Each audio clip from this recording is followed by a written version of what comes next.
nothing is going to happen until the Maple Leafs get a general manager. That Correct. we know. Correct. But on the 1st of July, Matthews is among those who you have to make a decision on, right? Before July, July 1st. So if you are going to trade Auston Matthews, it has to happen before July 1st, because on July 1st he has a no move clause that kicks in. Right.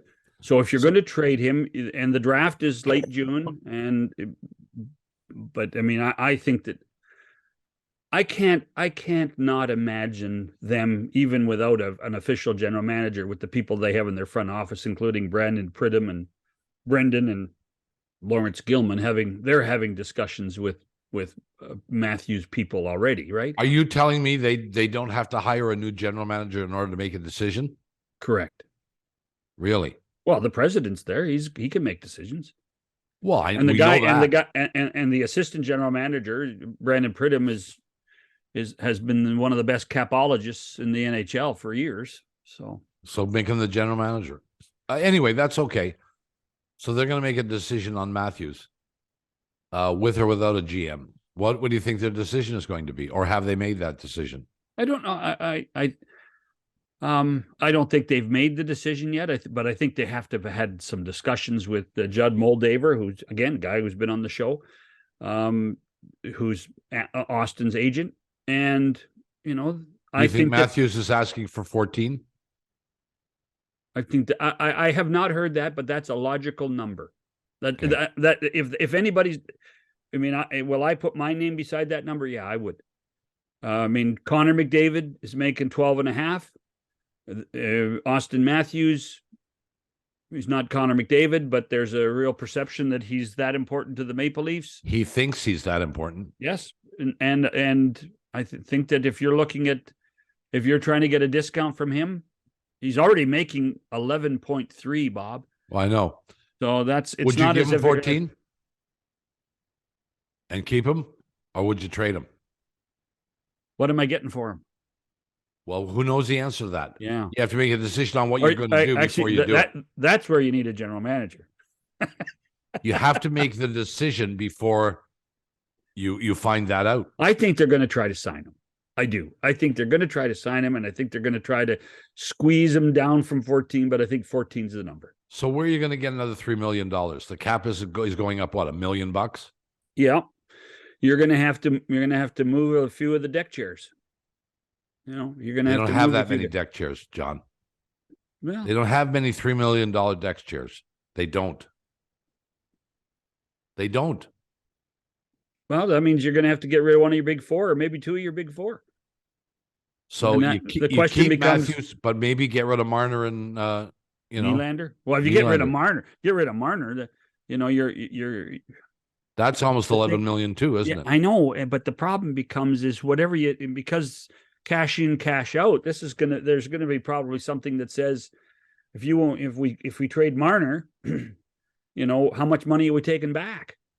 We have to take money back. Well, of course you do. Virtually the same. Well, virtually. Virtually. Yeah. Or you're going to have to sweeten the pot and give whoever's trading for him something else, like a first round pick, which is valued between $6 and $7 million. So it's a mess right now that way. And that's why the timing of all of this stuff is really so strange. Yeah. Well, you're stating the obvious. You're not giving me answers. Well, because I don't think there is an answer. I mean, the right thing to do here. The right thing to do would be to go to, in my opinion, the right thing to do would be between now and the 30th of June, in my opinion, is to go and see what you could get on the open market for Auston Matthews. What could you get? Right. And could you improve your hockey team with 3 smaller parts rather than 1 big part? I think that's exactly what you're looking for. I think you have to look at it. If you're not looking at it, you're not doing your job.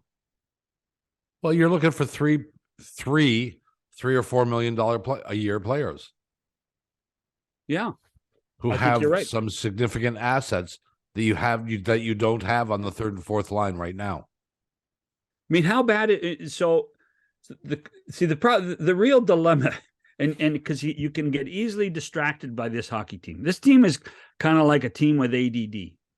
And that's because you can get distracted by the regular season. You go, whoa, squirrel, 109 points or whatever it was, 111 points.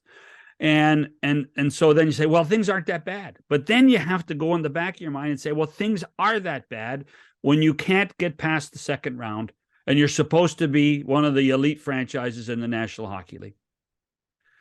That's the problem. I get it, John. You don't have to tell me.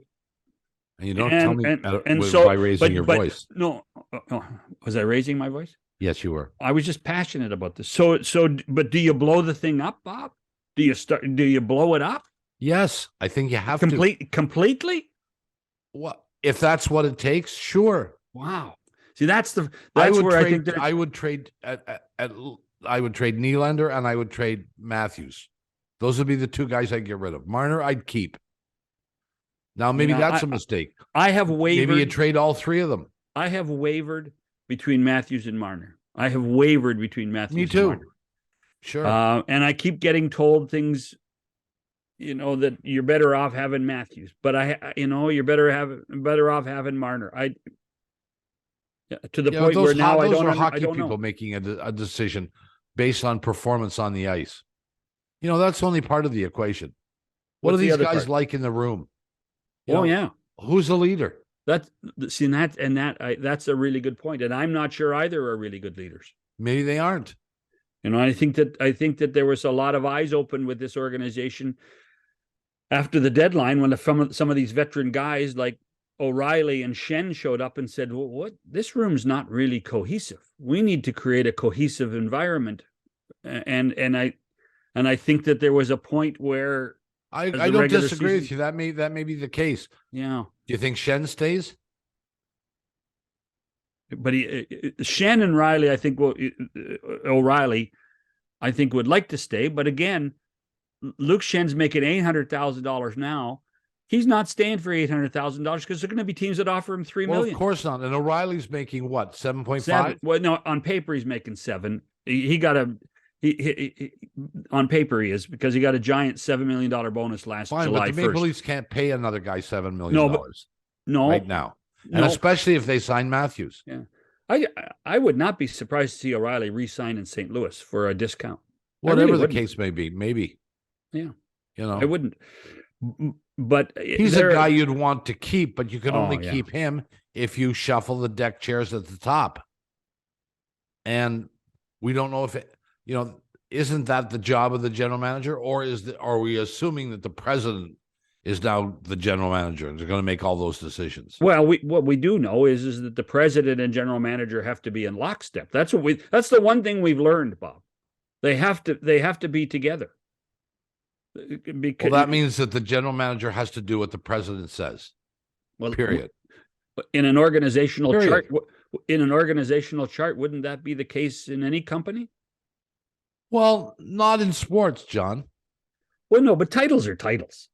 So what? Are titles. Well, all I'm saying is that maybe in let me ask you this: ABC Inc. that happens, but it doesn't happen in a sporting team. You hire a general manager to be the general manager to make those decisions. The president shuts up and runs the business. Oh, I know. See that's not necessarily true anymore. That organizational chart has changed. See, but those are just titles. Those are just titles. What we've done is we've elevated people. Like how many? Fine, we've elevated guys. So tell me what the general manager is supposed to do if, in fact, he doesn't have the responsibilities that we assign to a general manager, like trades. If he has no role in that, in other words, he has to have all those things approved. What's his role? What's he supposed to be doing? He's the assistant general manager.